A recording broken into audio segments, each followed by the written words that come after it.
क्या कोई इतना तप कर सकता है कि खुद भगवान को प्रकट होना पड़े?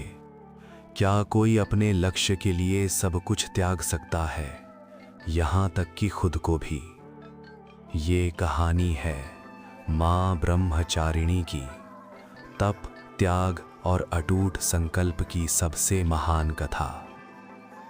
पर्वतराज हिमालय के घर जन्मी एक दिव्य कन्या माता मेना की गोद में पली। नाम था पार्वती। बचपन से ही वे साधारण नहीं थीं। उनकी आंखों में एक अलग ही तेज था, मन में एक ही इच्छा, भगवान शिव को पति के रूप में प्राप्त करना। ये कोई सामान्य इच्छा नहीं थी, ये एक दिव्य संकल्प था। जैसे जैसे समय बीता, पार्वती ने एक निर्णय लिया, अब मेरा जीवन केवल एक लक्ष्य के लिए है, शिव को पाने के लिए। उन्होंने राजमहल छोड़ दिया, सुख सुविधाएं त्याग दी और अकेली जंगलों की ओर चल पड़ी।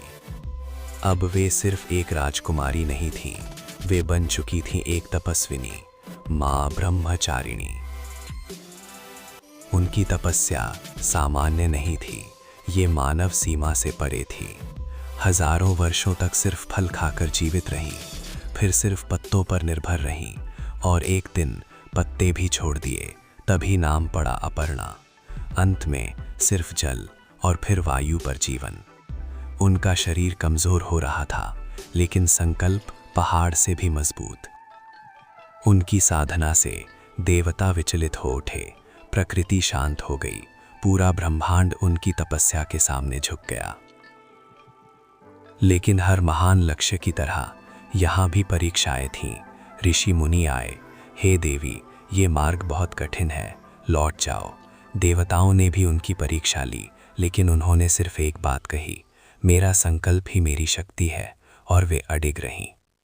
अंततः वो क्षण आया जिसका इंतजार युगों से था।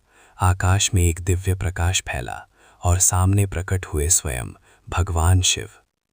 उन्होंने कहा, हे देवी, तुम्हारी तपस्या ने मुझे बाध्य कर दिया, तुम्हारा समर्पण अतुलनीय है, मैं तुम्हें अपनी अर्धांगिनी के रूप में स्वीकार करता हूँ।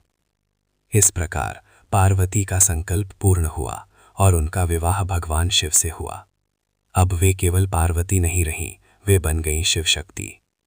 ब्रह्मचारिणी नाम का अर्थ है ब्रह्म यानी तप, सत्य, ज्ञान, चारिणी यानी आचरण करने वाली, यानी वो देवी जो तप, संयम और सत्य के मार्ग पर अटल रहती हैं। नवरात्रि के दूसरे दिन माँ ब्रह्मचारिणी की पूजा की जाती है। उनकी कृपा से धैर्य मिलता है, आत्मबल बढ़ता है, संकल्प शक्ति मजबूत होती है और जीवन में सफलता का मार्ग खुलता है। अगर संकल्प सच्चा हो तो भगवान भी झुक जाते हैं। माँ ब्रह्मचारिणी हमें सिखाती हैं कि धैर्य, तप और विश्वास से असंभव भी संभव हो जाता है। मैं दीपक, आप बताइए कैसी लगी ये कहानी।